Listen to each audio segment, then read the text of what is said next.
Okay, in this map, I've got a shapefile feature class, and I'd like to export just the table to use it in Excel. So there is a tool, just so you know, called Export Table. But I'm going to use this shortcut here. So if we click on the little bars, I can export the table this way. It actually opens up the same thing, but quicker. All right, I'm going to navigate to my location.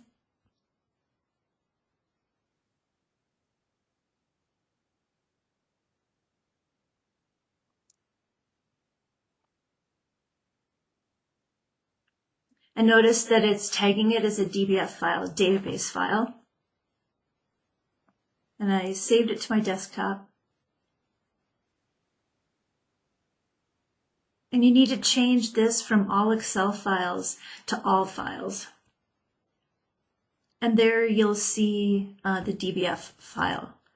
So I called it Coyote Locations. You can see there are these options here, but I'm actually looking for the database file.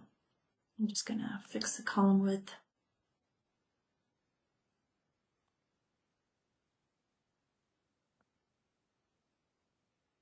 All right. And that's it.